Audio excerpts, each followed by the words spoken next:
Itong persimmon ko, maganda yung tubo nila pagkatapos kong kinalbo. Dumami ang sanga, saka very healthy. Meron pa silang sanga sa baba dati, tinanggal ng gardenero ko. Look. Ayan dami rin ang bunga niya. Sana nga mabuo ito lahat at hindi magkandahulog. Ganda-ganda talaga nila.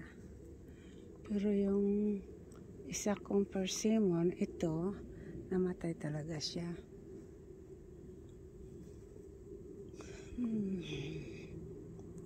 Itong persimmon na ito is more than 10 years na ito kasi ito yung mga owners. Yung more or less mga 15 years.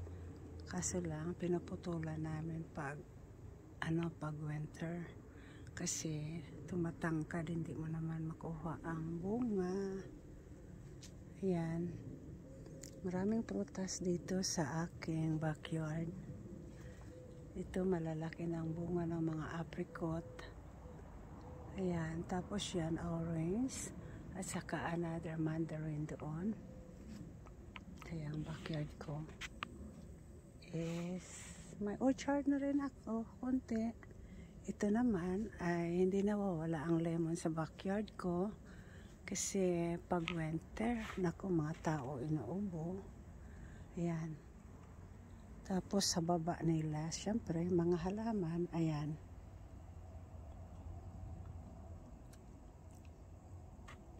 Tapos, yung iba naman, itong isa is another orange. Ito yung sinasabing kara-kara orange.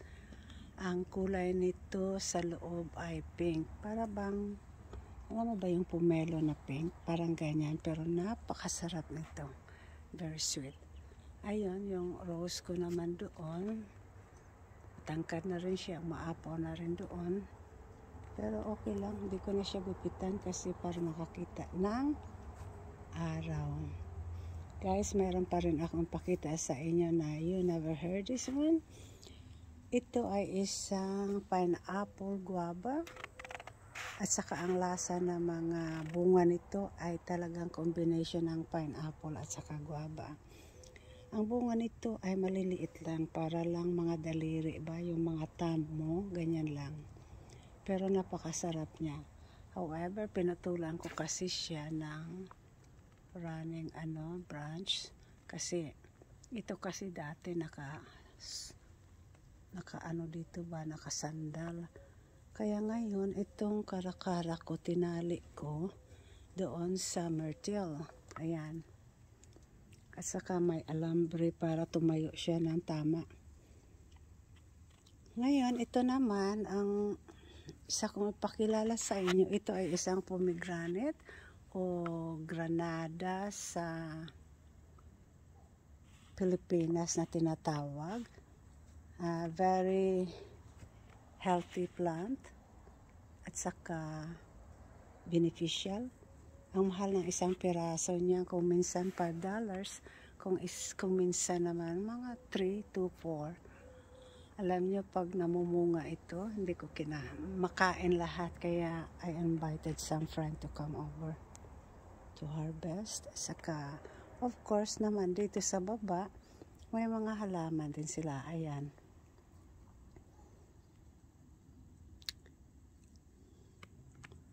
Ngayon pupunta tayo sa isa pang halaman o sa isang prutas. Ito ay wala ito sa Pilipinas, I'm sure. Ito ay isang jujube. Itong jujube na ito ay special fruit ng mga Chinese, Indian, mga ganon. Hindi naman siya pero kung nasanay kayong prutas niya, okay lang din, masarap din. Ito ay jujube lee. Okay, dalawa ang jujube ko. Ipakita ko sa inyo ang isa pa. However, mayroon din akong cherry tree na ito. Itong cherry na ito, palaging hindi ko ma-harvest dahil kinakain ng mga ibon bago ako makakain. So, gitrim ko siya pero namatay. Ayan na siya. So, pero hindi ko siya tinanggal kasi beneficial din ang mga branches niya dahil nilagyan ko ng mga hanging succulent. Sa baba din, marami ding mga halaman. Ayan. Kasi masyadong mainit dito, kaya kahit na malilim, okay lang sila kasi yung init, super init. Ito naman, ang pangalan nito ay Inanna Mandarin. Pero yan ang pangalan sa ano niya, but I don't know if you can find what kind. But this is a sweet and sour mandarin. Okay, saka mayroon din akong mga hanging doon sa puno niya, halaman. At itong isang halaman na ito ay tinatawag na today, yesterday, and tomorrow. Yung mga purple na yan, mag-change yan siya ng ibang kulay. 3 kulay yan siya. Pagkatapos, isa na naman. At saka, very healthy pa rin sila. Guys, ito pa rin ang isa kong pomegranate. May mga bulaklak sila ngayon. Ayan. Dati-rati kinalbo ko kasi parang ayaw ko siyang tumangkad. Pero ngayon, dahil kailangan ko ng shade, hindi ko na sila pinuputulan. Tingnan niyo ang labong nila. That's okay kasi kailangan ng mga halaman sa baba.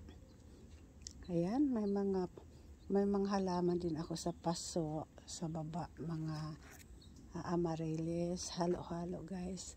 And then ito naman, this is a maple tree, Japanese maple tree. Ang mga dahon nito maliliit.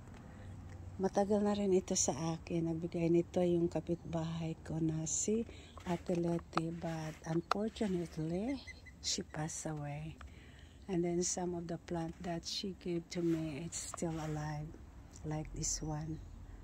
Ayan, may mga Queen of the Night din ako na halaman.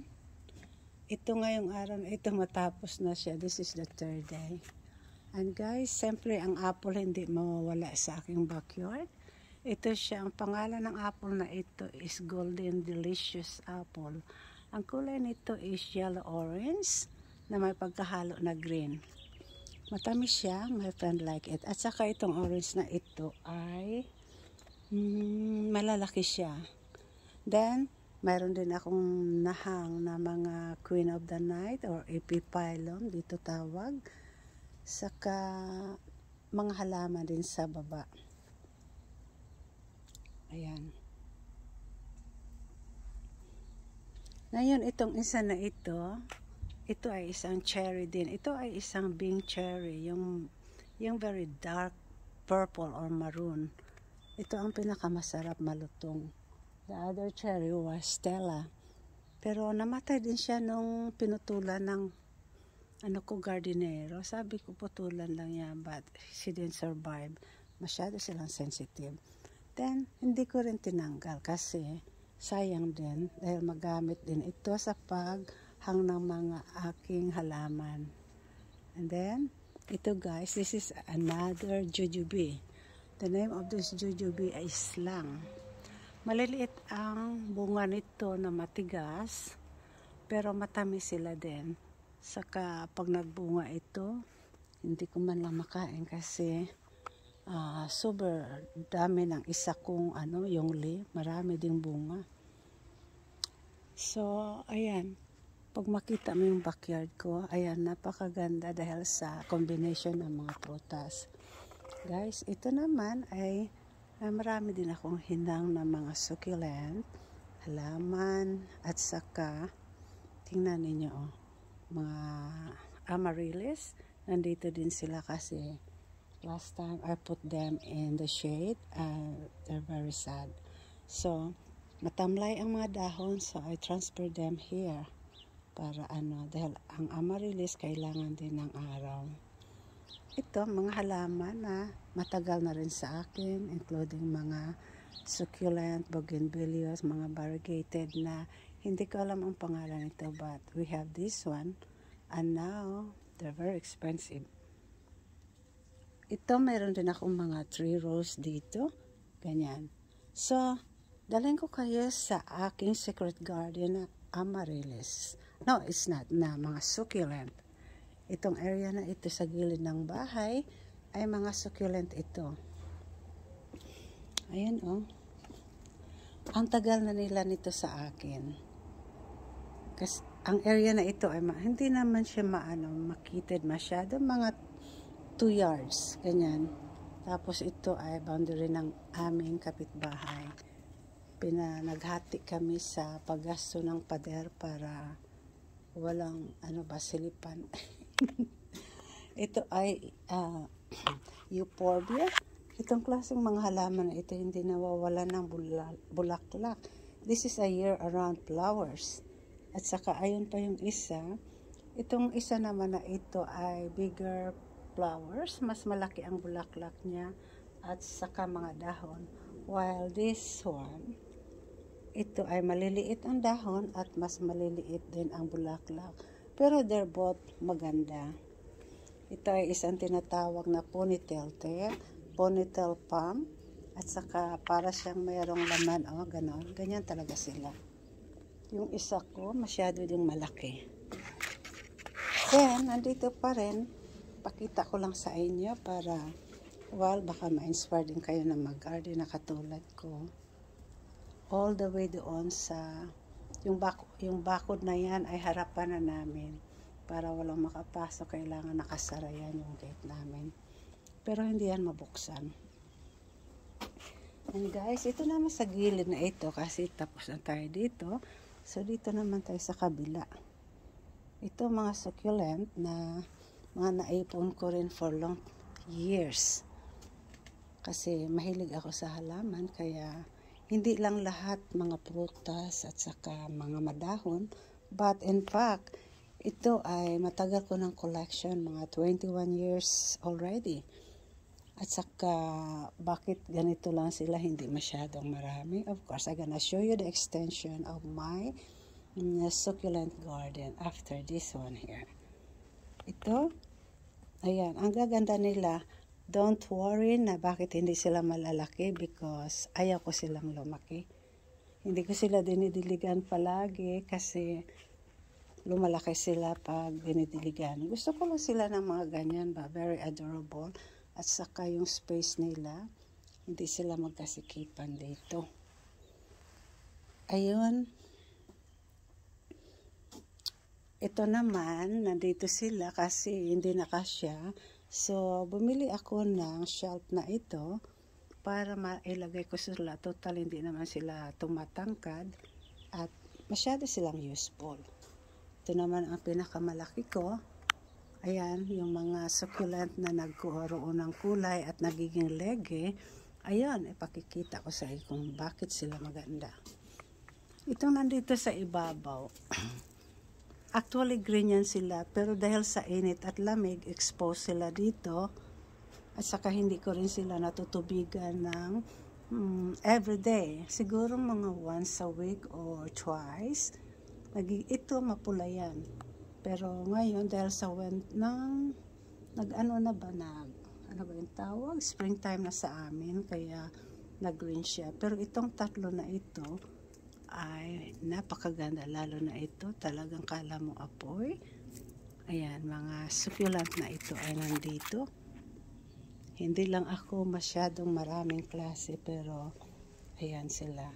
Napunta tayo naman doon sa extension succulent collection. Dahil ipapakita ko sa inyo ang buong garden ko dito sa likod ng bahay. Ito ay isang amaryllis na hindi ko makayang buhatin dahil sa napakabigat ng paso. Kaya dito na lang siya, total mainit naman. Ayan, ito naman ang mga succulent ko na magaganda rin. Ayan, nandito lang sila sa loob ng pergola. Ayan, diba napakaganda nila. Ayan, alam nyo guys, ito noon hindi ako nabubuhayan sa Starburst na ito. But alam nyo kung saan ko ito nabili? Nabili ko ito sa Pismo Beach. Sa Home Depot ng Pismo Beach. Yung isa na yan, actually ano yan dati, yung malaki at saka crested. Pero namatay. Luckily mayroong naiwan na puno at ayan na sila, tumaba na rin. Kasi ang succulent guys, sabihin ko sa inyo, gusto nila ng winter dito sa amin. dahil hindi kami nag-snow. Malamig siya, but gusto nila. Saka ngayong springtime, malamig pa rin at saka umuulan. Tingnan nyo, oh. Diba napakaganda nila? Ayan. Ito naman, pag pumupunta mga friend ko at nangihingi, binibigyan ko rin naman sila ng sanga. Sanga lang, okay? So, ngayon, dahil nakita na ninyo ang extension ng aking succulent garden, pupunta naman tayo dito sa aking pergola garden. Guys, ito yung aking shaded na mga halaman.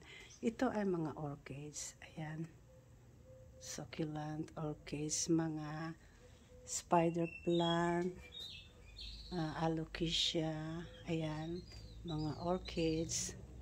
At saka mayroon din akong ibon na nanganak na rin siya. Ayan, mga huya. So, nakikita ba ninyo? Tapos ito, I don't know what's the name of this, but this is already more than 10 years. Napakaganda niya. Tapos na siya nagbulaklak. Okay guys, dito mga huya ito. Makikita ninyo pag magbulaklak siya, gonna post it. Ito siya. Tapos ito rin. Ito, puti at saka pink, pero ito talagang pink. Galing ito sa mother-in-law ko. Ayan. So guys, dahil nakita na ninyo ito, punta tayo dito sa aking mga tropical garden na hindi naman ako nakabili ng mga trending talaga kasi late na rin akong bumili dahil super mahal. Ito, may orchids din ako doon. Nagkaroon din ako na Monstera Constellation. Tulad na sinabi nyo, napakamahal niya. Yes, it is. Pero nagkaroon ako ng dalawa. I take the chance to buy 2 Monstera Constellation. At saka ito yung pangalawa. Diba napakaganda niya? Super ganda niya. Dahil variegated niya sila. Ganyan. Diba? Ayan, may bago siyang dahon. Saka ito, alocasia ito, pero hindi ko alam. And then, nagkaroon din ako ng Philodendron gloriosum. Ayan, yung bambine, ito, gloriosum, at saka yan, ano na yan, Gopria, I think, ganon. And then, 2 days ago, nagrepat ako ng aking, I don't know if this is alocasia or colocasia. Ito yung itim, at saka ganyan. May ibang namulaklak itong Phalaenopsis na binigay ng aking asawa. And then dito is another gloriosum. Yeah, kasi bigay ko sa anak ko yung isa. So, ganyan. So, guys, ayan, mahilig ako sa mga variegated. Pero, alam mo, ang bulsa natin, mahirap. Ito, ang nanay ng isa, ito siya. Napakaganda ng ano na ito, alocasia. Tingnan ninyo guys, I believe na mayroon din kayong mga collection nito. Ganyan, tingnan nyo. Super ganda. May anak siya na 4. Naripat ko siya 2 days ago. At saka ayun, oh. Ayan, buhay. Pero itong isa nabalik kasi yan, kaya but I believe na mabubuhay din siya kasi yung kanyang ano, nakatayo pa naman. Ito naman ay Syngonium. Actually, ito matagal na, 5 years old already. Pero dahil kung minsan hindi siya makalaki dahil iniwan ko siya sa puno ng grapes ko. Siyempre, pag winter, masyadong malamig. Kaya nag-struggle din siya. Ito namang isa ko is blackout, alocasia blackout. And then, hindi ko alam mga pangalan nila. Ang alam ko lang, ito pali. Yan. So guys, if you know that, that's alright. You don't need to comment. Just forgive me for not knowing the names. Alright, I think we have the last one right here because I have another one right there on this side. And ito naman ay mga orchids ko na Australian orchids. Tsaka napakalago nila. Ang lalaki ng kanilang mga mga saha o yung kanilang mga anak ba, ayan, ang lalaki. Oh, sorry, hindi ko na nakalabas dahil dyan, ayan. Saka meron din ako dito, ito ay anthurium. Yeah, anthurium yan. Pero guys, hindi ko alam mga pangalan. Saka ito, ayan. And then nagkaroon din ako ng mga hanging plant na succulent. At saka ito ay sanado, Philodendron sanado. At saka nagkaroon ako, ito bigay ng kaibigan ko. At saka ito mga hindi ko na malaman kung anong klase ito yung. So okay guys, so that's all na lang guys. Okay, so thank you so much. Bye.